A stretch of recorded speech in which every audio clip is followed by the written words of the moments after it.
Hi hello ನಮಸ್ಕಾರ. English with ಶ್ರದ್ಧಾ ಕನ್ನಡ ಚಾನಲ್ಗೆ ನಿಮಗೆಲ್ಲರಿಗೂ ಹಾರ್ದಿಕ ಸ್ವಾಗತ. ವೆಲ್ಕಮ್ ಟು ಇಂಗ್ಲಿಷ್ ವಿತ್ ಶ್ರದ್ಧಾ ಕನ್ನಡ. ನನ್ನ ಹೆಸರು ಶ್ರದ್ಧಾ. ಇವತ್ತಿನ ವಿಡಿಯೋದಲ್ಲಿ ನೀವು ನನ್ನ ಜೊತೆ 3 ಇಂಗ್ಲಿಷ್ ಪದಗಳನ್ನು ಕಲಿತೀರಾ. ಈ ಪದಗಳನ್ನು ನಾವು ಯಾವ ರೀತಿಯಲ್ಲಿ ವಾಕ್ಯದಲ್ಲಿ ಉಪಯೋಗಿಸ್ತೀವಿ, ಅಂದರೆ ಯಾವ ಅರ್ಥದಲ್ಲಿ ವಾಕ್ಯದಲ್ಲಿ ಉಪಯೋಗಿಸ್ತೀವಿ ಅಂತ ನಾವಿವತ್ತು ತಿಳ್ಕೊಳ್ಳೋಣ. ನಾನು ಇವಾಗಲೇ ಒಂದು ವಿಡಿಯೋವನ್ನು ಮಾಡಿದ್ದೀನಿ, ಪದಗಳನ್ನು ಯಾವತ್ತೂ ಮರೆತು ಹೋಗೋದ ರೀತಿಯಲ್ಲಿ ನೆನಪಿಟ್ಕೊಳ್ಳೋದು ಹೇಗೆ ಅಂತ. ನೀವು ಆ ವಿಡಿಯೋವನ್ನು ಇದುವರೆಗೆ ನೋಡಿಲ್ಲ ಅಂದರೆ ಹೋಗಿ ಚೆಕ್ ಮಾಡಿ, ನಿಮಗೆ ಅದು ತುಂಬ ಉಪಯೋಗಕ್ಕೆ ಬರುತ್ತೆ. ನಾನು ಇವತ್ತು ಹೇಳುವಂಥ ಪದಗಳನ್ನು ನೀವು ಅದೇ ವಿಧಾನ ಅನುಸರಿಸಿ ಅದೇ ಮೆಥಡನ್ನು ಉಪಯೋಗಿಸಿ ನೆನಪಲ್ಲಿ ಇಟ್ಕೊಳ್ಬೋದು. ವಿಡಿಯೋವನ್ನು ಶುರು ಮಾಡೋ ಮೊದಲು ನೀವು ನನ್ನ ಚಾನಲ್ಗೆ ಹೊಸಬರಾಗಿದ್ದಲ್ಲಿ ಚಾನಲನ್ನು ಸಬ್ಸ್ಕ್ರೈಬ್ ಮಾಡೋದನ್ನು ಮರಿಬೇಡಿ. ಸಬ್ಸ್ಕ್ರೈಬ್ ಬಟನ್ ಪಕ್ಕ ಇರುವಂಥ ಬೆಲ್ಲೈಕನನ್ನು ಕೂಡ ಪ್ರೆಸ್ ಮಾಡಿ. ಆವಾಗ ನಿಮಗೆ ನಾನು ವಿಡಿಯೋ ಹಾಕಿದ ತಕ್ಷಣ ನೋಟಿಫಿಕೇಷನ್ ಬರುತ್ತೆ. ನೀವು ನನ್ನ ವಿಡಿಯೋವನ್ನು ಮಿಸ್ ಮಾಡ್ದೇನೆ ನೋಡ್ಬೋದು. ನಿಮಗೆ ನನ್ನ ವೀಡಿಯೋಸ್ ಇಷ್ಟವಾಗೋದಾದರೆ ವಿಡಿಯೋಕ್ಕೆ ಒಂದು ಲೈಕ್ ಕೊಡಿ. ನಿಮ್ಮ ಫ್ರೆಂಡ್ಸ್ ಮತ್ತು ಫ್ಯಾಮಿಲಿಯಲ್ಲಿ ಯಾರ್ಯಾರು ಇಂಗ್ಲೀಷ್ ಕಲಿತಾ ಇದ್ದಾರೆ ಅವರೆಲ್ಲರ ಜೊತೆನೇ ಈ ವಿಡಿಯೋವನ್ನು ಶೇರ್ ಮಾಡಿ. ಬನ್ನಿ ಇವಾಗ ಶುರು ಮಾಡೋಣ ಇವತ್ತಿನ ವಿಡಿಯೋವನ್ನು. ನೋಡೋಣ ನಾವು ಇವತ್ತು ಯಾವ 3 ಪದಗಳನ್ನು ಕಲಿತಾ ಇದ್ದೀವಿ ಅಂತ. ಇವತ್ತು ನಾವು ಕಲಿತಾ ಇರುವಂತಹ ಮೊದಲನೆಯ ಪದ ಐಡೆಂಟಿಫೈ. ಐಡೆಂಟಿಫೈ, ಇಲ್ಲಿ ನಾನು ಇದರ ಉಚ್ಚಾರವನ್ನು ಕನ್ನಡದಲ್ಲಿ ಬರೆದಿದ್ದೀನಿ. Identify, identify, IDENTIFY, identify. ಏನು ಐಡೆಂಟಿಫೈ ಅಂದರೆ? ಮೊದಲನೆಯ ಅರ್ಥ ಗುರುತಿಸೋದು, ಗುರುತಿಸೋದು. ಇನ್ನೊಂದು ಅರ್ಥ ಪರಿಚಯವನ್ನು ಹೇಳ್ಕೊಳ್ಳೋದು, ಪರಿಚಯವನ್ನು ಹೇಳ್ಕೊಳ್ಳೋದು. ಇನ್ನೊಂದು ಅರ್ಥ ಇದೆ, ಮೂರನೇ ಅರ್ಥ, ಅದು ಅಂದರೆ ಒಂದೇ ಅಂತ ಭಾವಿಸೋದು. ಒಂದೇ, ಇಲ್ಲೊಂದು ವಿಷಯ ಇದೆ, ಇಲ್ಲೊಂದು ವಿಷಯ ಇದೆ, ಈ ಎರಡೂ ವಿಷಯಗಳು ಒಂದೇ ಅಂತ ಭಾವಿಸೋದು. ಆ ಅರ್ಥದಲ್ಲಿ ಕೂಡ ನಾವು ಐಡೆಂಟಿಫೈಯನ್ನು ಯೂಸ್ ಮಾಡ್ತೀವಿ. ಮೊದಲನೇ ಅರ್ಥ ಗುರುತಿಸೋದು, ಎರಡನೇ ಅರ್ಥ ಪರಿಚಯವನ್ನು ಹೇಳ್ಕೊಳ್ಳೋದು, ಮೂರನೇ ಅರ್ಥ ಒಂದೇ ಅಂತ ಭಾವಿಸೋದು. ಈ ಅರ್ಥಗಳಲ್ಲಿ ನಾವು ಐಡೆಂಟಿಫೈಯನ್ನು ಉಪಯೋಗಿಸ್ತೀವಿ. ಈಗ ನಾವು ವಾಕ್ಯಗಳ ಮೂಲಕ ಇನ್ನಷ್ಟು ಕ್ಲಿಯರ್ ಆಗಿ ಅರ್ಥ ಮಾಡ್ಕೊಳ್ಳೋಣ ಐಡೆಂಟಿಫೈನ ನಾವು ಹೇಗೆ ಯೂಸ್ ಮಾಡೋದು ಅಂತ. A baby can identify his mother's voice. A baby can identify his mother's voice. A baby, ಮಗು ಏನು ಮಾಡುತ್ತೆ? ಐಡೆಂಟಿಫೈ ಮಾಡುತ್ತೆ. ಯಾರನ್ನು ಐಡೆಂಟಿಫೈ ಮಾಡುತ್ತೆ? ಹಿಸ್ ಮದರ್ಸ್ ವಾಯ್ಸ್, ಅದರ ಅಮ್ಮನ ಧ್ವನಿಯನ್ನು ಅದು ಗುರುತಿಸುತ್ತೆ ಅನ್ನೋ ಅರ್ಥದಲ್ಲಿ ನಾವು ಯೂಸ್ ಮಾಡ್ತೀವಿ. ಐಡೆಂಟಿಫೈ, ಏನನ್ನು ಐಡೆಂಟಿಫೈ ಮಾಡುತ್ತೆ ಮಗು? ಎ ಬೇಬಿ ಕ್ಯಾನ್ ಐಡೆಂಟಿಫೈ ಅಂದರೆ ಒಂದು ಮಗು ಐಡೆಂಟಿಫೈ ಮಾಡುತ್ತೆ, ಗುರುತಿಸುತ್ತೆ. ಏನನ್ನು ಗುರುತಿಸುತ್ತೆ? ಹಿಸ್ ಮದರ್ಸ್ ವಾಯ್ಸ್, ಆ ಮಗುವಿನ ಅಮ್ಮನ ಧ್ವನಿಯನ್ನು ಅದು ಗುರುತಿಸುತ್ತೆ, ಅದರ ಅಮ್ಮನ ಧ್ವನಿಯನ್ನು ಅದು ಗುರುತಿಸುತ್ತೆ, ಐಡೆಂಟಿಫೈ ಮಾಡುತ್ತೆ ಅನ್ನೋ ಅರ್ಥದಲ್ಲಿ ನಾವು ಯೂಸ್ ಮಾಡಿದ್ದೀವಿ. Can you identify the man in this picture? Can you identify the man in this picture? Can you identify, ನಿನಗೆ ಐಡೆಂಟಿಫೈ ಅಂದರೆ ಗುರುತಿಸೋದಕ್ಕೆ ಆಗುತ್ತಾ? ಕ್ಯಾನ್ ಯು ಐಡೆಂಟಿಫೈ ಅಂದರೆ ನಿನಗೆ ಗುರುತಿಸೋದಕ್ಕೆ ಆಗುತ್ತಾ? ಯಾರನ್ನ? The man in this picture, ಈ ಚಿತ್ರದಲ್ಲಿರುವಂಥ ವ್ಯಕ್ತಿಯನ್ನು ನಿನಗೆ ಗುರುತಿಸೋದಕ್ಕೆ ಆಗುತ್ತಾ? Can you identify, can you identify the man in this picture, ಈ ಚಿತ್ರದಲ್ಲಿರುವಂಥ ವ್ಯಕ್ತಿಯನ್ನು ನಿನಗೆ ಗುರುತಿಸೋದಕ್ಕೆ ಆಗುತ್ತಾ? Identify. The man at the door identified himself. The man at the door identified himself ಅಂದರೆ ಏನು?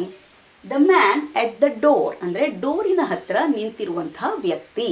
The man at the door, ಬಾಗಿಲಿನ ಹತ್ತಿರ ನಿಂತಿರುವಂಥ ವ್ಯಕ್ತಿ ಏನು ಮಾಡ್ದ? ಐಡೆಂಟಿಫೈಡ್ ಹಿಮ್ಸೆಲ್ಫ್, ಅವನನ್ನು ಅವನು ಐಡೆಂಟಿಫೈ ಮಾಡಿಕೊಂಡ, ಅಂದರೆ ಅವನ ಪರಿಚಯವನ್ನು ಅವನು ಹೇಳ್ಕೊಂಡ. ನಾನು ಹೀಗೆ, ನನ್ನ ಹೆಸರು ಹೀಗೆ, ನಾನು ಇಲ್ಲಿಂದ ಬಂದಿದ್ದೀನಿ, ಇದಕ್ಕೋಸ್ಕರ ಬಂದಿದ್ದೀನಿ ಅಂತ ಅವನ ಪರಿಚಯವನ್ನು ಹೇಳ್ಕೊಂಡ. ಹಿ ಐಡೆಂಟಿಫೈಡ್ ಹಿಮ್ಸೆಲ್ಫ್ ಅಂತ ನಾವು ಹೇಳ್ತೀವಿ. ಅವನ ಪರಿಚಯವನ್ನು ಅವನು ಹೇಳ್ಕೊಂಡ. ಆ ಅರ್ಥದಲ್ಲಿ ನಾವು ಇಲ್ಲಿ ಹೇಳ್ತೀವಿ ಐಡೆಂಟಿಫೈಡ್ ಹಿಮ್ಸೆಲ್ಫ್, ಅವನ ಪರಿಚಯವನ್ನು ಅವನು ಹೇಳ್ಕೊಂಡ. Being healthy is often identified with being thin. Being healthy is often identified with being thin. ಇಲ್ಲಿ ನೋಡಿ, ನಾನು ಐಡೆಂಟಿಫೈಡ್ ವಿತ್ ಅಂತ ಯೂಸ್ ಮಾಡ್ತೀನಿ. ಈ ರೀತಿ ಐಡೆಂಟಿಫೈ ವಿತ್ ಅಂತ ಯೂಸ್ ಮಾಡಿದರೆ ಆವಾಗ ಅದರ ಅರ್ಥ ಏನಾಗುತ್ತೆ? ಒಂದೇ ಅಂತ ಭಾವಿಸೋದು, ಒಂದೇ ಅಂತ ಭಾವಿಸೋದು. ಒಂದು ವಿಷಯ ಇದೆ, ಇನ್ನೊಂದು ವಿಷಯ, ನಾನೇನು ಮಾಡ್ತೀನಿ? ಈ ವಿಷಯವನ್ನು ಇನ್ನೊಂದು ವಿಷಯ ಜೊತೆ ಐಡೆಂಟಿಫೈ ಮಾಡ್ತೀನಿ. Identify this with this. Identify with ಅಂದರೆ ನಾನೇನು ಮಾಡ್ತೀನಿ? ಈ ವಿಷಯ ಮತ್ತು ಈ ವಿಷಯವನ್ನು ಒಂದೇ ಅಂತ ಭಾವಿಸ್ತೀನಿ. ಇಲ್ಲಿ being healthy is often identified with being thin ಅಂದರೆ ಒಂದು ಕಡೆ ಏನಿದೆ? ಆರೋಗ್ಯವಾಗಿರೋದು, ಬೀಯಿಂಗ್ ಹೆಲ್ದಿ ಅಂತ ಇದೆ. ಇನ್ನೊಂದು ಕಡೆ ಏನಿದೆ ಬೀಯಿಂಗ್ ಥಿನ್ ಅಂದರೆ ತೆಳ್ಳಗಿರೋದು. ನಾವೇನು ಮಾಡ್ತೀವಿ, ತೆಳ್ಳಗಿರೋರೆಲ್ಲ ಆರೋಗ್ಯವಂತ ವ್ಯಕ್ತಿ ಅಂತ ನಾವು ಭಾವಿಸ್ತೀವಿ. ಆಯಿತಾ, ತೆಳ್ಳಗಿರೋದಂದರೆ ಆರೋಗ್ಯವಾಗಿರೋದು, ಇದೆರಡನ್ನು ನಾವು ಒಂದೇ ಅಂತ ಭಾವಿಸ್ತೀವಿ ಅನ್ನೋ ಅರ್ಥದಲ್ಲಿ ನಾವು ಈ ವಾಕ್ಯವನ್ನು ಹೇಳಿದ್ದೀವಿ. ಬೀಯಿಂಗ್ ಹೆಲ್ದಿ, ಆರೋಗ್ಯವಾಗಿರೋದಂದರೆ ಏನರ್ಥ, ನಾವು ತೆಳ್ಳಗಿರೋದು ಅಂತ ನಾವು ಭಾವಿಸ್ತೀವಿ, ಆ ಥರ ನಾವು ಐಡೆಂಟಿಫೈ ಮಾಡ್ತೀವಿ. ಆಯಿತಾ, ಆ ಅರ್ಥದಲ್ಲಿ ಇಲ್ಲಿ ನಾವು ಐಡೆಂಟಿಫೈಯನ್ನು ಉಪಯೋಗಿಸಿದ್ದೀವಿ. Audience could identify with the hero of the movie. Audience could identify with the hero of the movie. ನೋಡಿ, ಕೆಲವೊಂದು ಸರಿ ಏನಾಗುತ್ತೆ, ನಾವು ಮೂವಿ ನೋಡ್ತಿರ್ಬೇಕಾದ್ರೆ, ಸಿನಿಮಾ ನೋಡ್ತಿರ್ಬೇಕಾದ್ರೆ ನಮಗನ್ಸುತ್ತೆ, ಹೋ ಇವನ ಕತೆ ನನ್ನ ಕಥೆ ಥರನೇ ಇದೆಯಲ್ಲ, ಇದು ನನ್ನ ಜೀವನದ ಕಥೆ ಥರನೇ ಇದೆಯಲ್ಲ ಅಂತ ನಿಮಗೆ ಅನಿಸುತ್ತೆ, ಹೌದಲ್ವ? ಅದೇ ಅರ್ಥದಲ್ಲಿ ನಾವು ಈ ವಾಕ್ಯವನ್ನು ಯೂಸ್ ಮಾಡಿದ್ದೀವಿ. ಆಡಿಯನ್ಸ್ ಕುಡ್ ಐಡೆಂಟಿಫೈ, ಆಡಿಯನ್ಸ್ ಅಂದರೆ ನೋಡುವವರು, ವೀಕ್ಷಕರಿಗೆ ಏನಾಯಿತು, ದೇ ಕುಡ್ ಐಡೆಂಟಿಫೈ, ಅವ್ರೇನು ಮಾಡಿದ್ರು, ಅವರು ಹೀರೋವಿನ ಜೊತೆ ಐಡೆಂಟಿಫೈ ಮಾಡಿಕೊಂಡ್ರು. ಅಂದರೆ ಏನು, ಓ ಈ ಹೀರೋವಿನ ಕಥೆ ನನ್ನ ಕಥೆ ಥರನೇ ಇದೆ ಅಂತ ಅವರು ಅಂದ್ಕೊಂಡ್ರು. ಆ ಮೂವಿಯಲ್ಲಿ ಹೀರೋಯಿನ ಕಥೆ ನನ್ನ ಕಥೆ ಥರನೇ ಇದೆ, ನನ್ನ ಕಥೆ ಅವನ ಕಥೆ ಎರಡು ಒಂದೇ ಅಂತ ಅವರು ಭಾವಿಸಿದ್ರು ಅನ್ನೋ ಅರ್ಥದಲ್ಲಿ ನಾವು ಈ ವಾಕ್ಯವನ್ನು ಹೇಳ್ತೀವಿ. Audience could identify with, audience ಏನು ಮಾಡಿದ್ರು, ಅವರು ಹೀರೋಯಿನ ಜೊತೆ ಐಡೆಂಟಿಫೈ ಮಾಡಿಕೊಂಡ್ರು. ಅಂದರೆ ನಮ್ಮ ಕಥೆ ಅವನ ಕಥೆ ಎರಡು ಒಂದೇ ಅಂತ ಅವರು ಭಾವಿಸಿದ್ರು ಅನ್ನೋ ಅರ್ಥದಲ್ಲಿ ನಾವಿಲ್ಲಿ ಐಡೆಂಟಿಫೈಯನ್ನು ಉಪಯೋಗಿಸಿದ್ದೇವೆ. ಈ ಅರ್ಥದಲ್ಲಿ ನಾವು ಐಡೆಂಟಿಫೈನ ಯೂಸ್ ಮಾಡ್ತೀವಿ. ಗುರುತಿಸೋದು, ಪರಿಚಯವನ್ನು ಹೇಳ್ಕೊಳ್ಳೋದು ಅಥವಾ ಒಂದೇ ಅಂತ ಭಾವಿಸೋದು ಅನ್ನೋ ಅರ್ಥದಲ್ಲಿ ನಾವು ಐಡೆಂಟಿಫೈಯನ್ನು ಉಪಯೋಗಿಸ್ತೀವಿ. ಇವತ್ತು ನಾವು ಕಲಿತಾ ಇರುವಂತಹ ಎರಡನೆಯ ಪದ ಕಂಡಕ್ಟ್. ಕಂಡಕ್ಟ್, ಇಲ್ಲಿ ನಾನು ಪ್ರೊನೌನ್ಸಿಯೇಷನನ್ನು ಕನ್ನಡದಲ್ಲಿ ಬರೆದಿದ್ದೀನಿ, ಕಂಡಕ್ಟ್, CONDUCT, ಕಂಡಕ್ಟ್. ಏನು ಕಂಡಕ್ಟ್ ಅಂದರೆ, ಒಂದು ಅರ್ಥ ಒಂದು ಕೆಲಸವನ್ನು ಮಾಡೋದು, ಇನ್ನೊಂದು ಅರ್ಥ ಒಂದು ಕೆಲಸವನ್ನು ಆಯೋಜಿಸೋದು, ಅದನ್ನು ಅರೇಂಜ್ ಮಾಡೋದು ಅಂತ ನಾವು ಹೇಳ್ತೀವಲ್ಲ, ಕೆಲಸವನ್ನು ಆಯೋಜಿಸೋದು, ಅದು ಇನ್ನೊಂದು ಅರ್ಥ ಆಯಿತು. ಇನ್ನೊಂದು ಅರ್ಥ ಅಂದರೆ ನಡೆಸೋದು, ಆಯಿತಾ, ನಮ್ಮನ್ನು ನಾವು ನಡೆಸ್ಕೊಳ್ಳೋದು ಅಂತ ನಾವು ಹೇಳ್ತೀವಿ, ಅಥವಾ ನಾವು ವರ್ತಿಸೋದು, ಬಿಹೇವ್ ಅಂತ ನಾವು ಹೇಳ್ತೀವಿ. ಬಿಹೇವ್ ಮಾಡೋದು, ವರ್ತಿಸೋದು ಅಥವಾ ನಮ್ಮನ್ನು ನಾವು ನಡೆಸ್ಕೊಳ್ಳೋವಂಥದ್ದು, ಈ ಅರ್ಥದಲ್ಲಿ ನಾವು ಹೇಳ್ತೀವಿ. ಇದಲ್ಲದೇನೆ ಇನ್ನೊಂದು ಅರ್ಥ ಇದೆ, ಅದು ಅಂದರೆ ಹರಿಯೋದಿಕ್ಕೆ ಬಿಡೋದು, ಹರಿಯೋದಿಕ್ಕೆ ಬಿಡೋದು. ಈ ಅರ್ಥದಲ್ಲಿ ನಾವು ಕಂಡಕ್ಟನ್ನು ಯೂಸ್ ಮಾಡ್ತೀವಿ. ಒಂದು ಅರ್ಥ ಅಂದರೆ ಏನು, ಒಂದು ಕೆಲಸವನ್ನು ಮಾಡೋದು. ಇನ್ನೊಂದು ಅರ್ಥ ಅಂದರೆ ಏನನ್ನು ಆಯೋಜಿಸೋದು, ಒಂದು ಕೆಲಸವನ್ನು ಆಯೋಜಿಸೋದು, ಅರೇಂಜ್ ಮಾಡೋದು, ಆ ಅರ್ಥದಲ್ಲಿ ನಾವು ಹೇಳ್ತೀವಿ. ಇನ್ನೊಂದು ಅರ್ಥ ಅಂದರೆ ಏನು ಮಾಡೋದು, ನಡೆಸ್ಕೊಳ್ಳೋದು, ನಮ್ಮನ್ನು ನಾವು ನಡೆಸ್ಕೊಳ್ಳೋದು ಅಥವಾ ವರ್ತಿಸೋದು, ಬಿಹೇವ್ ಮಾಡೋದು, ಆಯಿತಾ. ಕೊನೆಯ ಅರ್ಥ ಅಂದರೆ ಹರಿಯೋದಿಕ್ಕೆ ಬಿಡೋದು. ಈ ಅರ್ಥದಲ್ಲಿ ನಾವು ಕಂಡಕ್ಟನ್ನು ಯೂಸ್ ಮಾಡ್ತೀವಿ. ವಾಕ್ಯದ ಮೂಲಕ ಇನ್ನಷ್ಟು ಕ್ಲಿಯರಾಗಿ ಅರ್ಥ ಮಾಡ್ಕೊಳ್ಳೋಣ.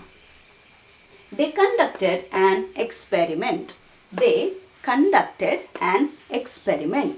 They conducted, ಅವರು ಮಾಡಿದ್ರು, ಏನು ಮಾಡಿದ್ರು, an experiment, ಒಂದು ಪ್ರಯೋಗವನ್ನು ಅವರು ಮಾಡಿದರು ಅರ್ಥದಲ್ಲಿ ನಾವು ಹೇಳ್ತೀವಿ. ಆ ಕೆಲಸವನ್ನು ಅವರು ಮಾಡಿದರು, ಪ್ರಯೋಗವನ್ನು ಮಾಡಿದರು ಅನ್ನೋ ಅರ್ಥದಲ್ಲಿ ನಾವು ಹೇಳ್ತೀವಿ.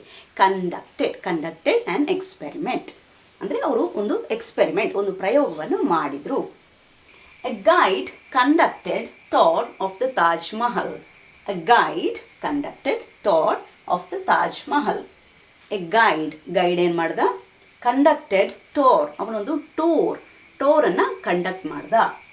ಯಾವುದ್ರದ್ದು, ತಾಜ್ ಮಹಲಿನ ಒಂದು ಟೂರನ್ನು ಅವನು ಕಂಡಕ್ಟ್ ಮಾಡ್ದ, ಅಂದರೆ ನಡೆಸಿದ ಅನ್ನೋ ಅರ್ಥದಲ್ಲಿ ನಾವು ಹೇಳ್ತೀವಿ. ಕಂಡಕ್ಟ್ ಮಾಡ್ದ ಅನ್ನೋ ಅರ್ಥದಲ್ಲಿ ನಾವು ಹೇಳ್ತೀವಿ, ನಡೆಸಿದ, ಟೂರನ್ನು ಮಾಡಿದ ಅನ್ನೋ ಅರ್ಥದಲ್ಲಿ ನಾವು ಹೇಳ್ತೀವಿ. A guide conducted tour of the Taj Mahal.